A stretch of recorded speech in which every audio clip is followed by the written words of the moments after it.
Kembali bersama saya Wayan Sukedane. Kali ini saya bercerita tentang budidaya porang dengan benih umbi yang cukup besar. Nah, di belakang saya ini ada porang yang tingginya kurang lebih ada 1 meter, bahkan ada 1,5 meter. Dan dia diameter batangnya ini berkisar 30 paling ini 10 cm. Nah, ini umbi dari kira-kira ada 1 kilo sampai 1,5 kilo kita tanam kemarin. Nah, kalau kita panen ini biasanya kalau dia subur sekali 7 kali lipatnya, kalau misalnya paling tidak 5 sampai 6 kilo. Cuman memang kita di sini di bawah naungan dia, di bawah pohon podi. Nah, itu yang menyebabkan dia agak tinggi. Yang kedua juga kita kurang rawat ini, kurang rawat, kemungkinan tidak bagus, bahkan juga ada yang kena fusarium seperti itu.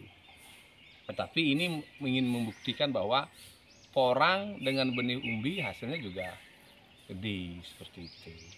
Bahwa porang untuk bisa menghasilkan dengan baik, benihnya harus baik, kemudian pengolahan bahannya harus baik, kemudian juga pupuknya tercukupi. Yang paling penting juga bagaimana cara agar tidak terkena jamur layu fusarium. Nah, ada 2 sih caranya. Yang pertama adalah cara dengan jamur Trichoderma sp. Juga bisa memakai cuka kayu. Cuka kayu ini cukup efektif juga. Di beberapa teman mengatakan ini cukup. Kalau saya biasanya di beberapa kebun itu memakai Trichoderma, dan bahkan nyaris tidak ada tidak ada layu fusarium.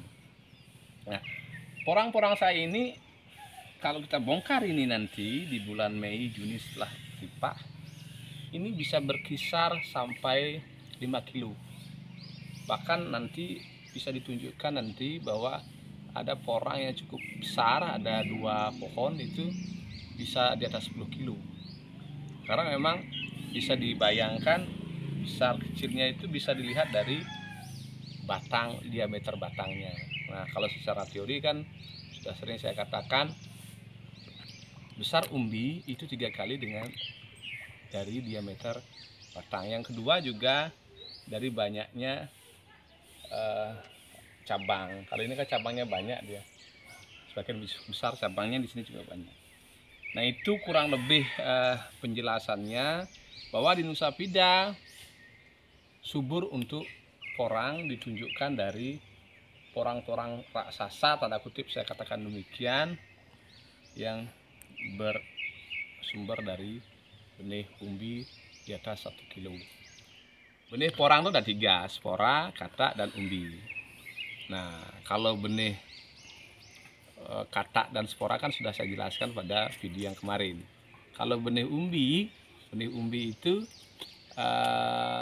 itu adalah benih katak yang sudah 1 musim atau lebih yang ditanam kembali. Kalau misalnya 1 kilo ini benih umbi yang kita tanam tahun lalu, menjadi dia 1 kilo atau bisa 2 kali seperti itu. Nah, inilah yang karena porang itu bisa ditanam secara terus-menerus, bahkan ada sampai 7 tahun itu 53 kilo. Seperti itu. Nah, ini yang menyebabkan porang mempunyai kelebihan, dia bisa ditanam dan dilanjutkan kembali atau disimpan dalam tanah. Tabungan emas lah kalau bisa dibilang. Kalau misalnya ini sampai 5 kilo atau 3 kilo, kalau di angka 8.000 ini kan 25.000. Kalau kita punya tanam 1.000 saja, ya cukup lumayan lah per 6 bulan itu. Yang membedakan adalah karena dia benih umbi, otomatis dia kan memerlukan pakan pupuk yang banyak. Ya, size-nya diperbesar, benihnya banyak, pupuknya banyak, trichodermanya lebih banyak, seperti itu.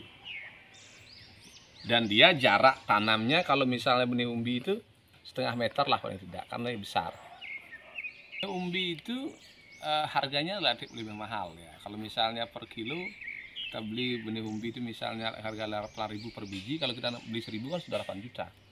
Tapi cuman dapat 1.000. Kalau misalnya benih katak kita sekilo beli 200 misalnya, sekilo isi 200, kan 1000 hitungannya. Artinya lebih murah, tetapi dia memang tidak lebih besar seperti itu. Nah ini yang membedakan ukuran, banyaknya, quantity dan harga. Tapi kalau ini banyak dapat banyak juga seperti itu. Katanya juga lebih banyak dapat. Demikian penjelasan saya tentang porang yang besar di Nusa Pida dengan benih umbi dengan ukuran 1 kg up yang bisa Anda saksikan besarnya cukup banyak seperti ini.